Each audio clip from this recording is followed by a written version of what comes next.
오늘 주일 예배 오신 여러분, 주님의 이름으로 사랑합니다. 아멘. 우리 옆에 분과 반갑게 인사하겠습니다. 주님의 이름으로 사랑합니다. 사랑합니다. 또 함께 축복합니다. 주님의 이름으로 축복합니다. 주님의 이름으로 축복합니다. 아멘.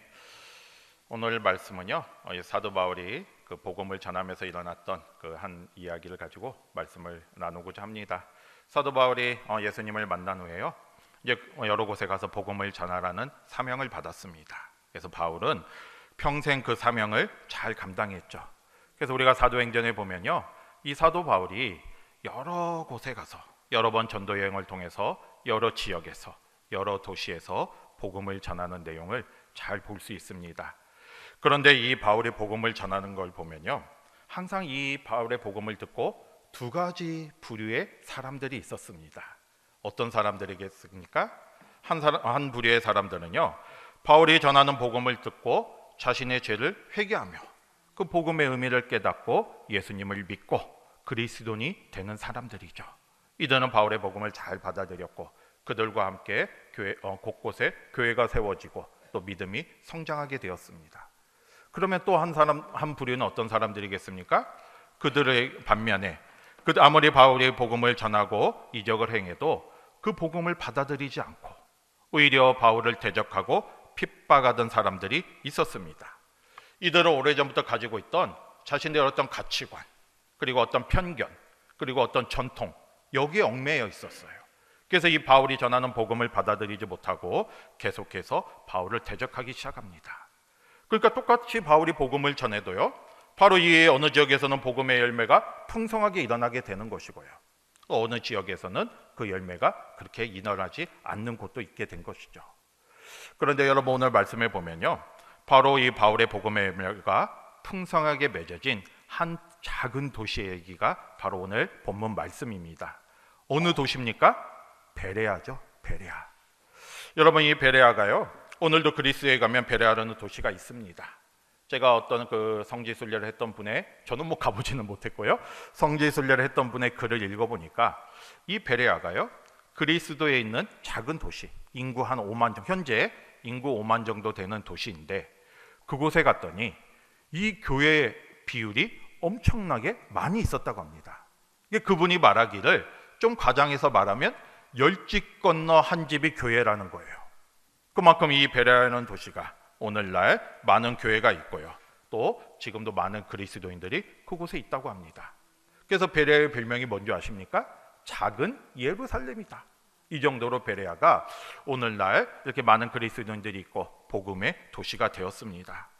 그러면 여러분, 이 작은 도시 베레아, 이 그리스의 중심 도시도 아니에요. 이 외곽에 있는 어떤 작은 도시였어요. 그런데 이 작은 도시 베레아가 오늘날 그렇게 많은 교회가 세워지고 또 복음의 도시가 될 수 있었던 비결이 무엇이었겠습니까? 바로 그것을 우리는 오늘 말씀을 통해서 알 수가 있어요. 바로 2000년 전에 사도 바울이 뿌렸던 이 복음의 열매가 지금까지 맺어지고 있었다는 거죠. 여러분, 사도 바울은 2차 전도 여행에 유럽으로 건너가서 복음을 전하기 시작합니다. 원래 사도 바울은 2차 전도 여행 소아시아 지역, 1차 때 돌아봤던 그 교회를 다시 돌아보기를 원했어요. 1차 때 이렇게 개척한 교회들을 다시 돌아보면서 그 교회를 돌아보기를 원했는데 성령의 인도하심에 따라 유럽으로 건너가게 되었습니다. 그래서 유럽에서 복음을 전하는데 가장 처음으로 세웠던 교회가 무슨 교회입니까? 빌립보 교회입니다. 그리고 두 번째로 갔던 도시가 어떤 도시였어요? 데살로니가 도시에서 데살로니가 교회를 세웠어요. 그런데 문제는 뭐였냐면 이 데살로니가 교회에서 오래 머무르지 못하고 밤중에 그곳에 피신하게 됩니다. 원래 사도 바울은요, 이 데살로니가에서 오래 머물면서 복음을 전하고자 했습니다. 왜냐하면 데살로니가라는 도시는 큰 도시였어요. 이 마게도냐 지방의 수도와도 같은 중심 도시였습니다. 그리고 상업이 발달한 큰 도시였어요. 그러다 보니까 그곳에서 오래 머물면서 충분히 복음을 전하면서 교회를 이렇게 잘 세워나가기를 원했는데, 이 복음을 전하면 전할수록 무엇이 심했습니까? 대적자들의 핍박이 심했습니다. 바울을 대적하는 유대인들이요, 이 데살로니가에 있는 유대인들이요, 계속해서 바울을 이렇게 공격하고 대적하기 시작한 거예요. 그래서 이 도시 안에 큰 소동이 일어나기 시작합니다. 그러다 보니까 바울이요, 그냥 자기만 핍박을 당하면 상관이 없는데 이렇게 계속해서 도시 안에 큰 핍박과 환란이 일어나고 또 큰 소동이 일어나니까 그냥 있다가는 다른 사람들도 다치게 생겼습니다. 그래서 바울이 어떻게 했습니까? 한밤중에 이 데살로니가에서 나올 수밖에 없었어요. 그래서 3주 만에 이렇게 급하게 피신을 했습니다. 그리고 이 다음으로 간 도시가 어디였습니까? 오늘 10절 말씀에 본 것처럼 바로 베레아라는 도시예요. 이 베레아는 이 데살로니가에서 남쪽으로 한 80km 정도 떨어진 작은 도시였습니다. 오늘날로 말하면 이게 데살로니가 같이 뭐 큰 도시가 아니었고요. 지금도 뭐 그렇게 큰 도시가 아닌데 그 당시에서 작은 도시였어요. 조용한 전원 도시였어요. 그런데 바울이 그곳으로 급하게 피했습니다. 원래 바울의 그 여행을 보면요, 이 주요 도로를 따라서 큰 도시 위주로 복음을 전합니다. 고린도도 그렇고 아덴도 그렇고 데살로니가도 그렇고 다 큰 도시, 에베소도 그렇고 큰 도시로 전하는데 지금 급하게 피하니라고 어떻게 보면 예정에도 없던 베레아라는 곳으로 가게 된 거예요. 그런데 이 베레아에서요, 바울이 어떻게 했습니까? 거기서 도착해서도요, 바울은 그곳에서도 사명을 감당합니다. 그래서 유대인 회당에 들어가서 거기서도 복음을 전했어요. 그랬더니 이 베레아에서 놀라운 복음의 열매가 맺어지기 시작합니다. 다시 말해서 베레아에 사는 사람들이 그 바울의 복음을 듣고 이 복음을 잘 받아들였어요. 그래서 믿는 사람들이 많아지기 시작했습니다. 저는 오늘 이 말씀에 나오는 이 베레아 사람들의 모습을 통해서 하나님이 주시는 뜻을 깨닫고자 합니다. 여러분 11절 말씀을 보면요, 이 베레아 사람들이 어떤 마음으로 복음을 받아들였는지를 알 수가 있어요. 한 절의 말씀이지만 이 말씀 속에 우리도 어떠한 모습으로 하나님 앞에 나아가고 또 어떠한 마음으로 하나님의 말씀을 들을지를 우리에게 알려주고 있습니다. 오늘 이 말씀을 통해서 함께 은혜를 나누는 저와 여러분이 되시기를 바랍니다. 여러분 11절 말씀을 통해서요, 그러면 베레아 사람들이 어떠한 마음이었기에 이 바울이 전한 복음을 잘 받아들였을까? 이 말씀을 통해서 같이 한번 깨닫고자 합니다. 11절 한번 보겠습니다. 11절 볼게요. 시작. 사람들은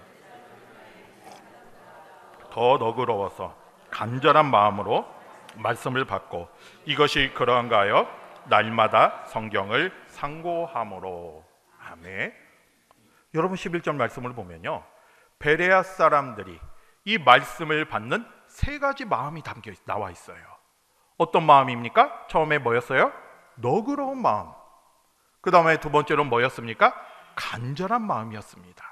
그 다음에 세 번째는 어떤 모습이었어요? 성경을 상고하는 모습이었어요.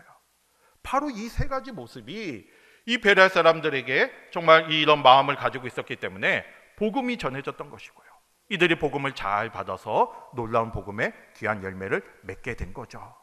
여러분, 저와 여러분도 이런 마음이 되시기를 바랍니다. 첫 번째로 베레아 사람들은요, 무슨 마음을 가지고 있었습니까?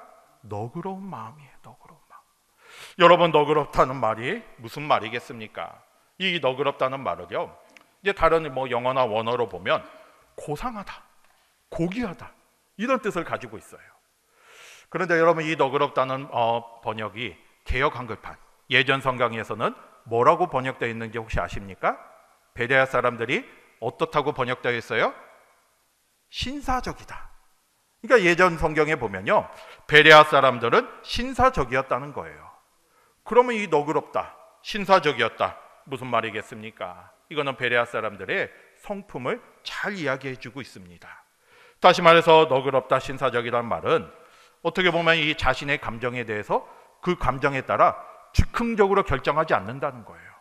다시 말해서 자신의 감정에 따라 그냥 결정하고 쉽게 움직이는 것이 아니라 한 번 더 생각하고 신중하게 판단하며 행동에 옮기는 그런 모습을 말해주고 있는 것이고요, 또 더 나아가서 다른 사람들의 말에 귀를 기울일 줄 안다는 겁니다.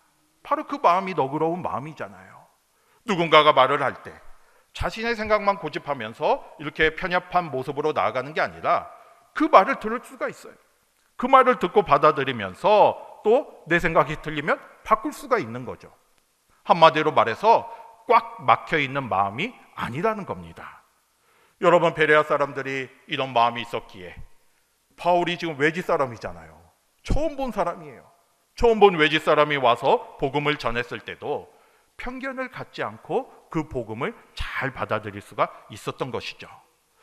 여러분, 우리는 어떤 말이나 일에 대해 이렇게 편견 없이 듣는 거 결코 쉬운 일이 아닙니다.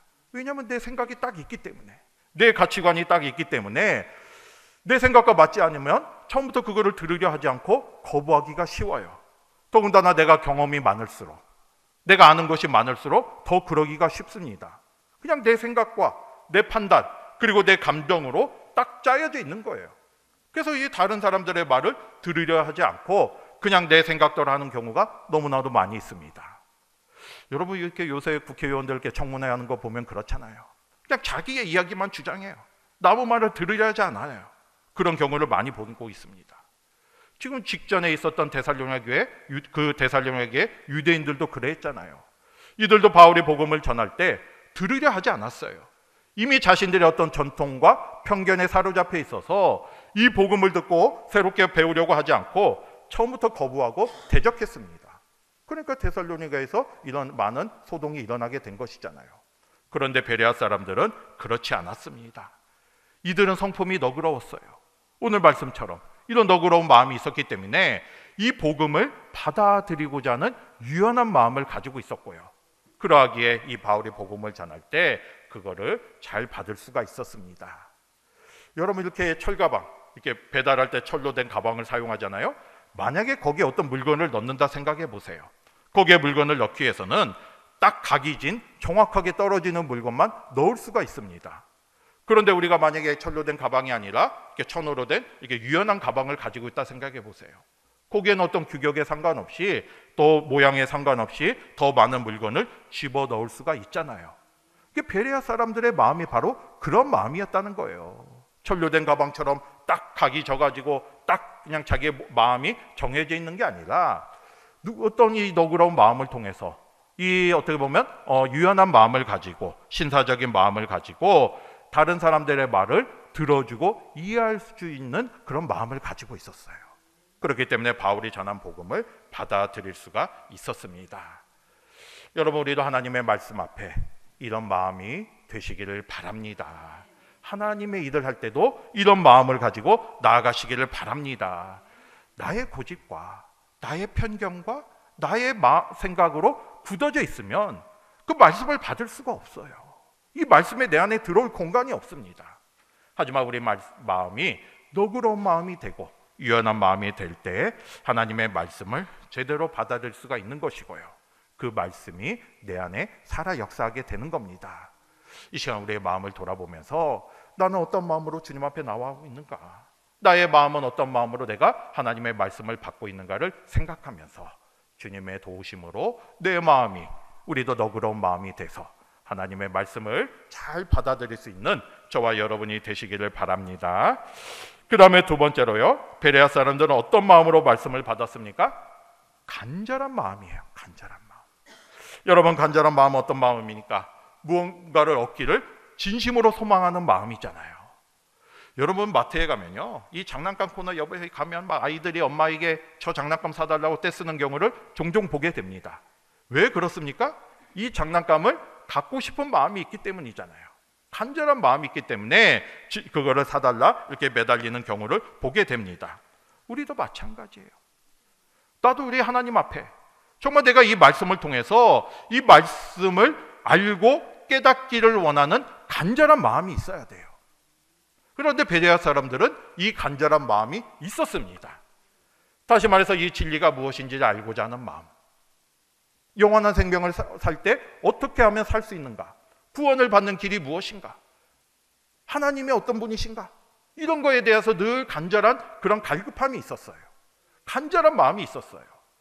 그런데 바울이 와서 이 진리를 알고자 하는 간절한 마음이 있었는데 바울이 와서 지금 그 진리를 전하는 거잖아요. 한 번도 들어보지 못한 이 복음을 전하고 있습니다. 하늘의 진리를 전하면서 예수님에 대해서 전하는 거예요. 구원의 길을 전해주고 있습니다. 그러니까 이 베레아 사람들이 얼마나 기쁘고 감사했겠습니까? 바로 그 간절한 마음으로 이 바울의 복음을 잘 받아들였어요. 마치 스펀지가 물을 받아들이듯이 쭉쭉 그 복음을 받아들이면서 이 베레아 사람들에게 놀라운 열매를 맺게 된 것이죠. 여러분, 우리도 이런 마음으로 하나님 앞에 나아가고요, 또 하나님의 말씀을 사모하시기를 바랍니다.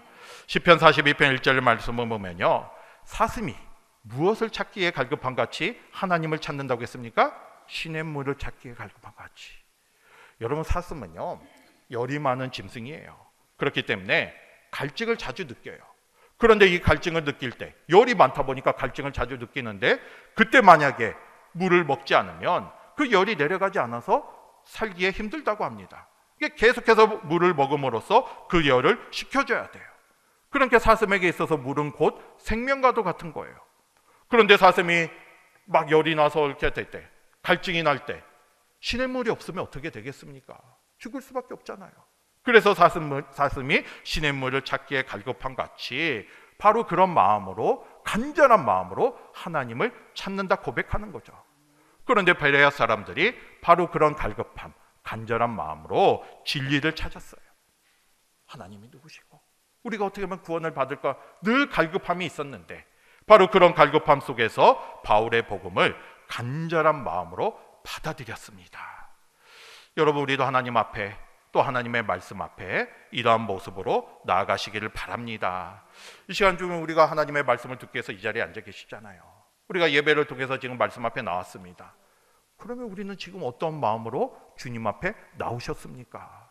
그냥 습관적으로 일주일에 이 시간이 되니까 그냥 이 시간에 이 자리에 앉아 계시고 있지는 않는지, 아니면 정말 오늘 말씀을 통해서 하나님이 어떤 말씀을 나에게 주실지 갈급함과 간절한 마음으로 이 자리에 나오고 있는지 다시 한번 스스로 돌아보시기를 바랍니다.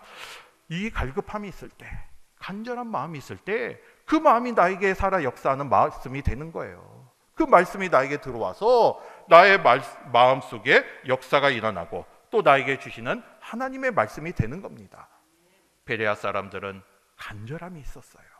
갈급함이 있었어요. 말씀을 사모하고자 하는 그 마음이 있었습니다.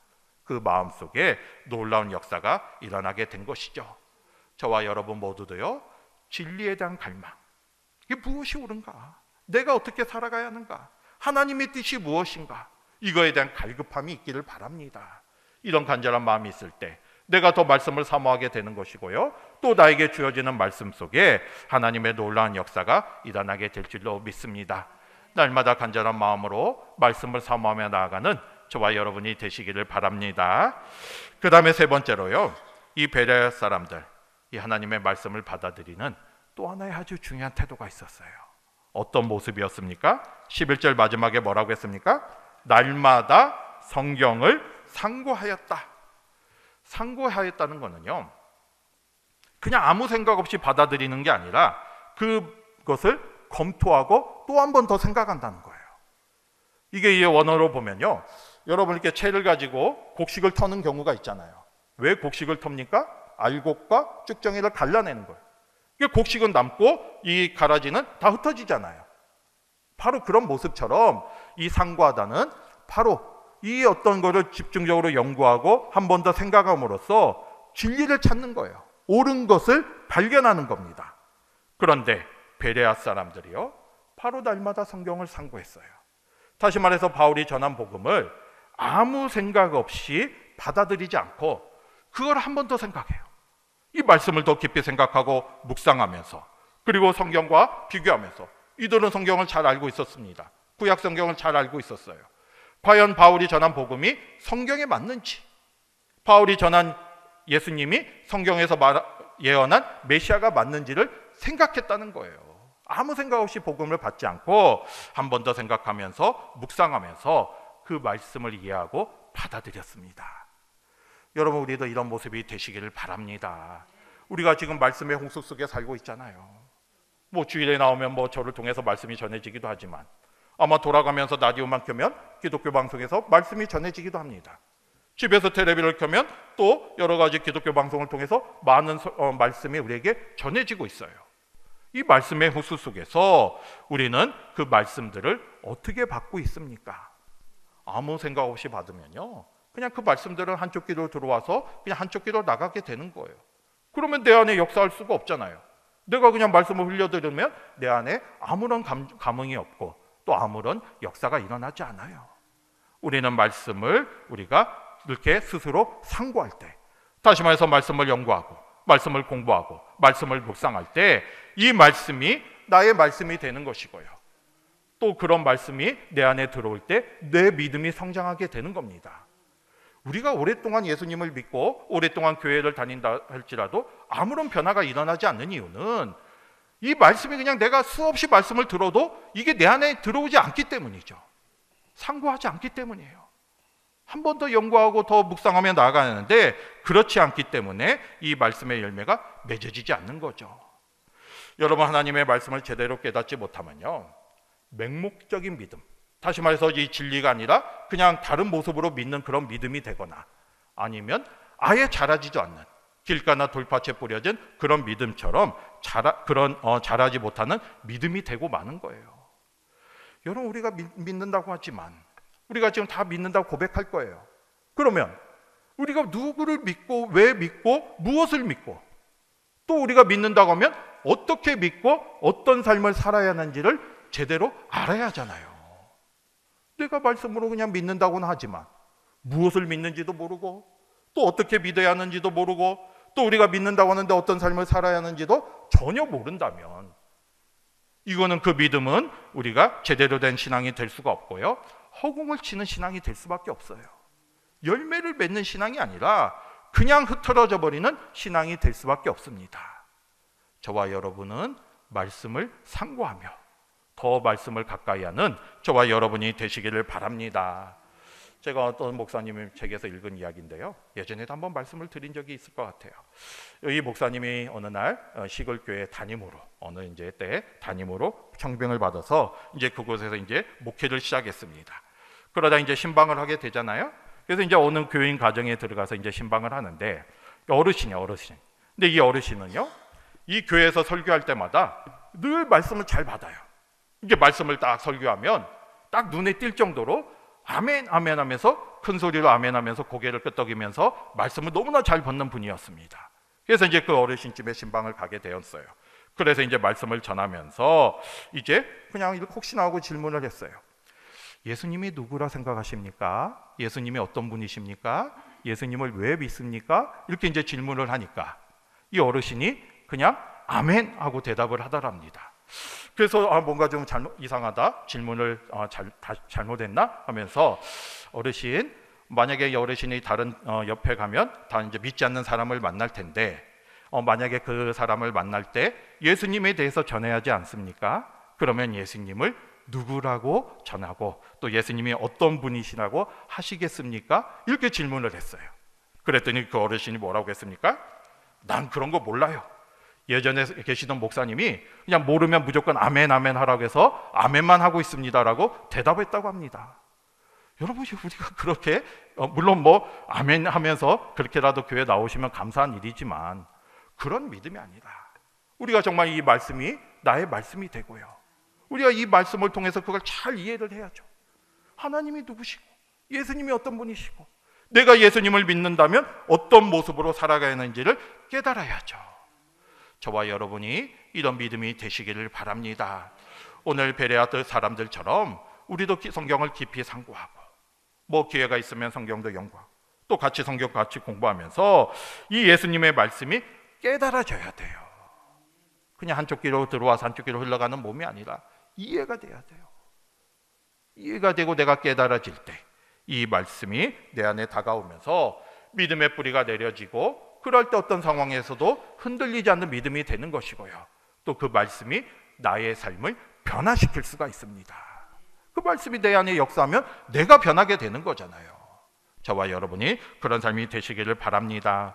베레아 사람들은 이 말씀을 상고했는데요, 오늘 말씀에 보면요, 날마다 상고했다는 거예요. 날마다. 여러분, 날마다 상고했다는 것은 무슨 말이에요? 매일매일 말씀과 함께 했다는 거죠. 여러분, 우리는 얼마만큼 하나님 앞에 나아가고 있고 또 얼마큼 하나님의 말씀을 바라보고 있습니까? 여러분, 지난번에 TBC 성서연구에서 이 성막에 관해서 말씀을 드릴 때 이 성막은 결국 하나님께 나아가는 구원의 여정을 이렇게 우리에게 상징한다고 했잖아요. 그런데 이 성소 안에 뭐를 두라고 했어요? 진설병과 또 촛대를 두면서 날마다 그거를 관리하라고 했어요. 날마다 그거를 관리한다는 것은 매일매일 살펴보라는 거예요. 그렇게 말씀하신 거는요, 이 진설병의 말씀을 상징하잖아요. 날마다 우리도 말씀으로 하나님 앞에 나아가야 한다는 거죠.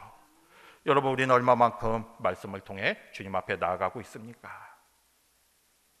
이 예배가 끝나면 아마 집으로 다 돌아가실 텐데, 아마 들고 오신 성경책 아마 어느 한 구석에 딱 던져놓고 일주일 내내 그걸 쳐다보지도 않다가 이제 다음 주일 아침이 되면 성경책 어디 있지? 하고 이제 찾아보다가 이제 먼지 털털 털고 나오시고 있지는 않으십니까? 우리는 그런 모습이 되어서는 안 되고요, 날마다 말씀을 통해서 주님과 교제하며 살아가는 저와 여러분이 되시기를 바랍니다. 그럴 때 이 말씀이 내 안에 역사가 일어나는 거고요, 나의 삶에 변화가 일어나는 거죠.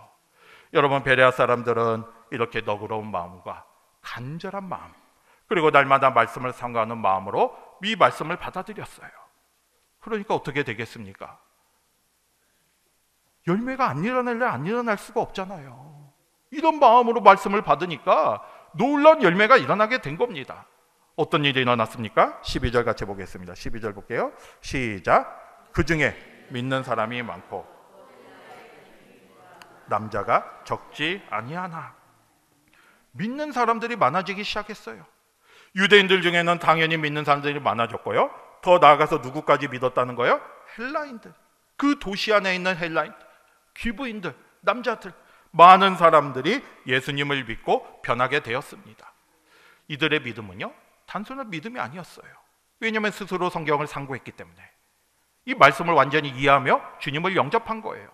이 바울이 전한 복음이 과연 맞는지, 예수님이 구약에서 예언한 메시아가 분명한지, 또 예수님의 이 십자가 죽음이 하나님께서 말씀하신 게 맞는지, 이거를 상고하면서 그게 맞다 인정하며 그걸 받아들이고 믿음으로 나갔기 때문에 이 베레아 사람들의 믿음은 온전한 진리를 깨닫고요, 흔들리지 않는 믿음이 된 거예요. 믿음의 뿌리가 탄탄하게 내려지게 되었습니다. 그러니까 지금도 2000년이 지난 지금도 이 베레아가 이게 많은 교회가 있는 그런 도시가 될 수가 있었잖아요. 여러분, 우리도 이런 모습이 되시기를 바랍니다.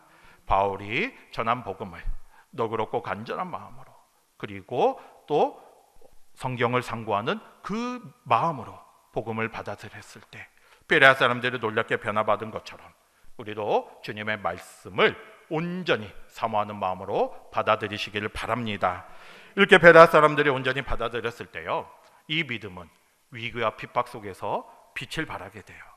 여러분, 이 베레아 교회에서도요, 소동이 일어나게 되었습니다. 무슨 일이 일어납니까? 13절 같이 봅니다. 시작.